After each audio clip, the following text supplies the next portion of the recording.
Okay. So you started investigating the threat against the President, the First Lady, and the former Speaker of the House. Yes, Your Honor. Did you investigate the threat against the Vice President? Kasi kung hindi naman siya pinatay, the logical implication is that there's no threat against the... So I'm not saying it's not illegal, immoral to contract a killer. Ha? Pakukulong kita, Mr. Witness, pag nagsinungaling ka under oath. The threat is absolute, sir. Okay. What is your pleasure, sir? Mr. President and Mr. Presiding Officer, before I ask to be allowed to ask a question, can I just follow up yung kay Senator Marcos, including the ruling yesterday? Just in the interest of all senator judges being able to follow closely, especially kami sa first row kasi medyo nagkaka-stiff neck na kami. Mahirap tignan yung TV, so baka dun sa Maglalagay harap. na po kami ng TV Yes. sa harap ng And lamesa I ng don't know, Council for Parties. I think all of us own a iPad or a tablet. I don't know what the solution is, but if the Secretariat or the Clerk of Court, the Office of the Clerk of Court can work with our staff,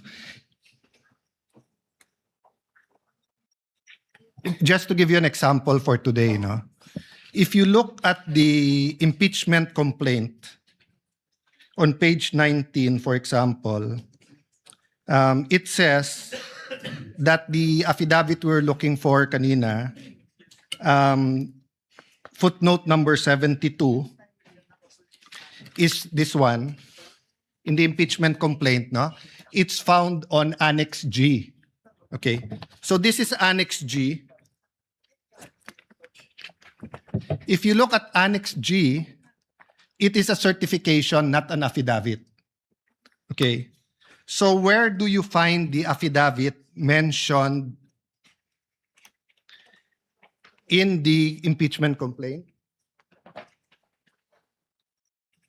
You actually find it in Volume 14, Annex FFFFFFFF-GGGGGGGG. So before I can even say that... That's FFFFFF to GGGGGGG. Yes. So even before we finish saying that, Your Honor, Mr. Presiding Judge, medyo mahirap. To further complicate, the annexes when delivered to us was labeled annexes. And then when it was pre-marked, iba na yung marking. That is correct. Okay. So to clarify, I'm not asking both the prosecution and defense to give us any documents in advance that will prejudice their presentation or the rebuttal. I do understand that it has to be offered, but to speed things up and to make sure we understand, in the same manner that they're asking the witness to examine it, maybe we can be given a copy to examine at the same time, whether digital or actual copy. I don't want to impose upon them to print 24 copies. But again, anyway, it's Wednesday. We have Thursday, Friday, Saturday, Sunday for our staff and the clerk of court to meet. I think we already have a solution for you, Senator Judge Cayetano, as well as for Senator Judge Marcos.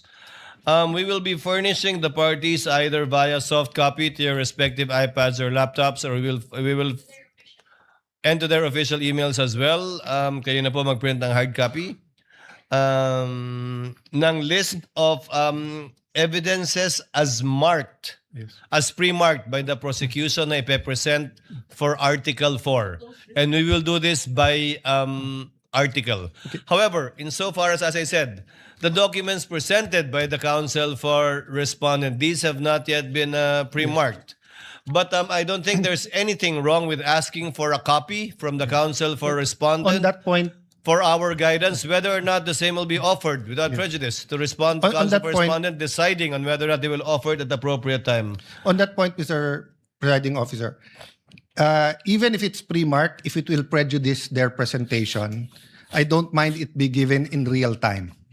And same, no? If it's being used on cross or recross on rebuttal, and hindi to na pre-mark, as long as real time, para lang we can process it. If not, we have to review afterwards, and it messes up our preparation for the hearing the next day. No? Is that possible for the parties once the roles are reversed? May I get a response Honor. from the counsel for respondent?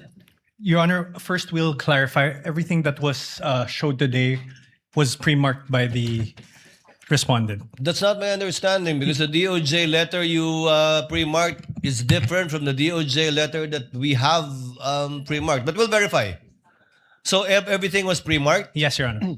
but you presented a document that was not pre-marked either by the prosecution or the defense. Walang marking eh. I presented all that. So if it was Your Honor. pre-marked, it's our lookout. Then then there's no problem furnishing the senator judges with a copy of the same. We have no problem with that, Your Honor. Senator Judge Alan Cayetano's concern has no basis if it was all pre-marked. Apparently, it was our oversight. Yes. Counsel for the prosecutors, would that be possible Yes. to furnish it? I think what counsel for respondent did earlier helped us out a lot. Furnish plastering it on the screens, whatever affidavit you were presenting. I think counsel for the prosecutors should do the same. Yes, Hindi naman Mr. bawal Presiding Officer. magkopyahan dito eh. Okay lang. Senator Judge Cayetano? Thank you. Yeah, and just to clarify, the 2 minutes is the question, not including Yes, the yes, of answer. course. No? You have 2 minutes if you want to if start they- with asking questions. Yes, if they ask to repeat the question, please don't count that. No, 2 minutes is long We will- with short questions, but many of us want to get to the bottom of it, end up only asking 1 or 2 questions. So just a little bit we liberality. will be lenient, Yes. Thank you. Senator Judge Thank Alan you very much. Cayetano. You Appreciate may it. proceed, sir. You have 2 minutes.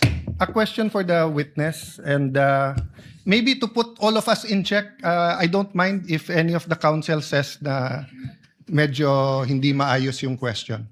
I mean, given what happened yesterday and today, and there are questions that could prejudice the case either way, as long as we call each other out respectfully, to the both counsels, you cannot correct a senator judge, but I don't mind if you think it prejudices. That's your duty to your client. Yes, sir. So this isn't the start of the 2 minutes yet.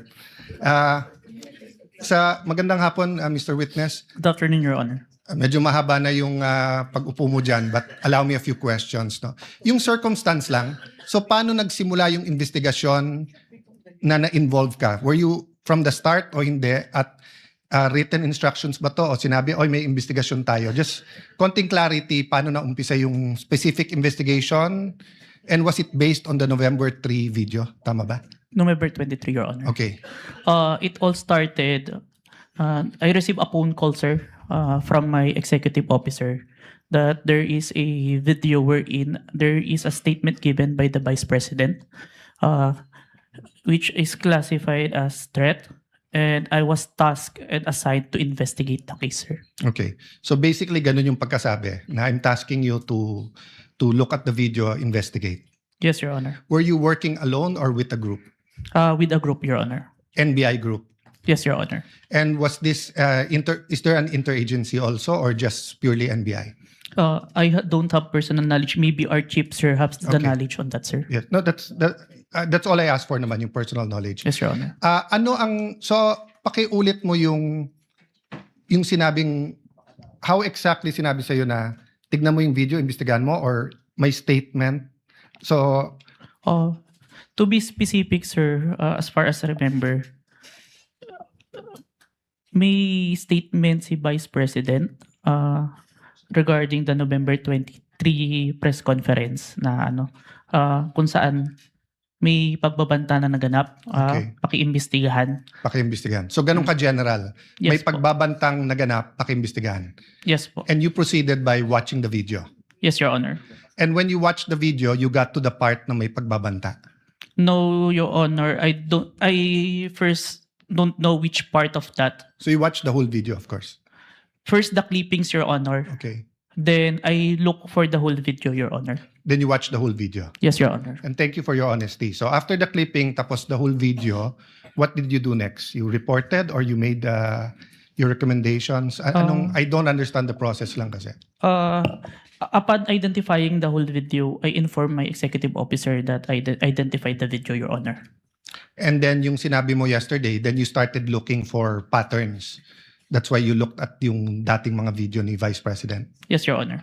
So you started investigating the threat against the President, the First Lady, and the former Speaker of the House. Yes, Your Honor. Did you investigate the threat against the Vice President?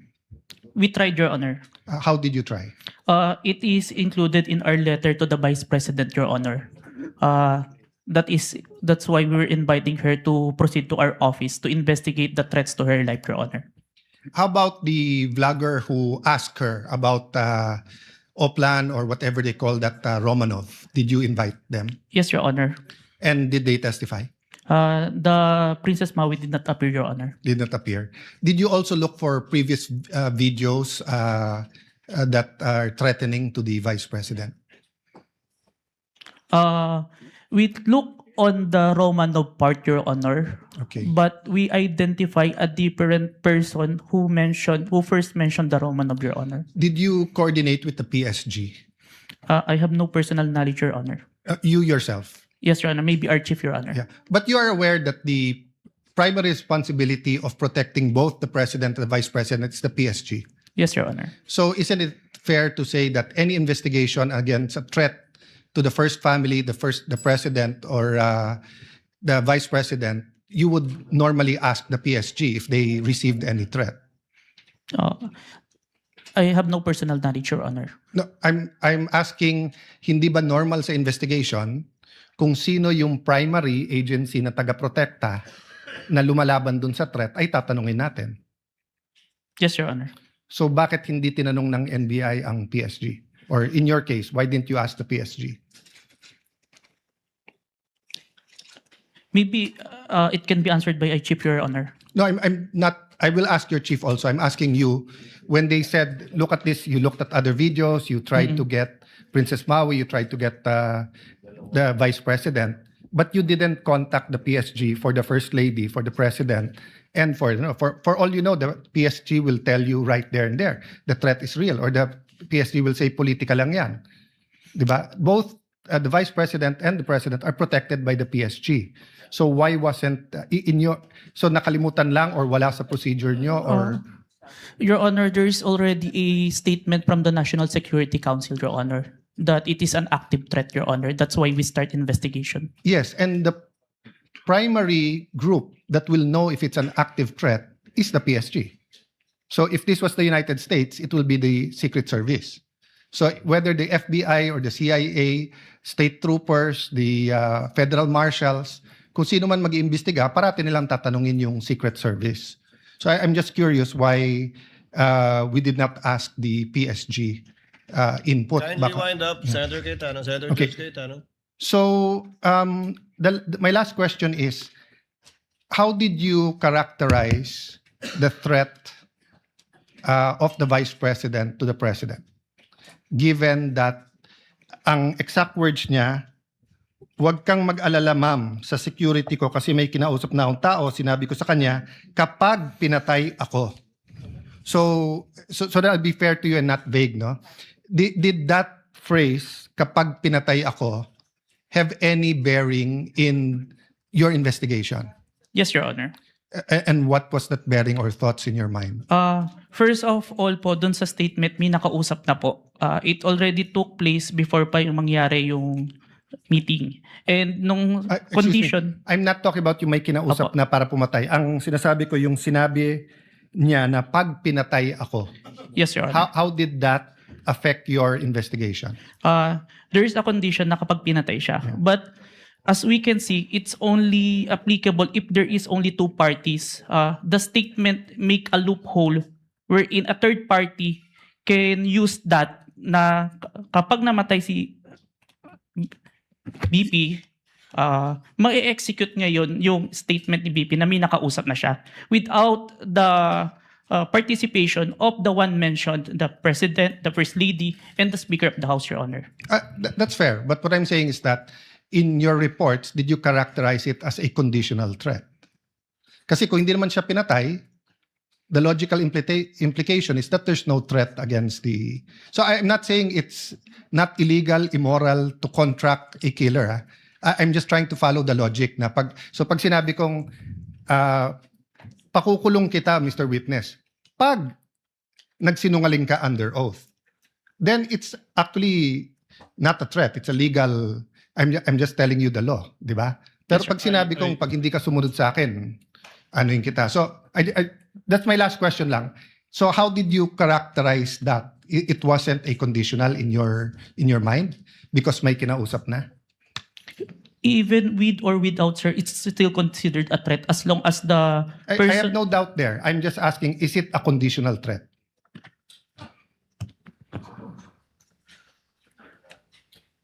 Based on our affidavit, sir, I believe it's conditional, which Based in your affidavit. But your initial assessment, yung personal mo as an investigator, this is an investigation of the whole NBI, but yung personal mo. the threat is absolute, sir. Okay. Thank you, Mr. President. Thank you. Thank you, Senator Judge Cayetano.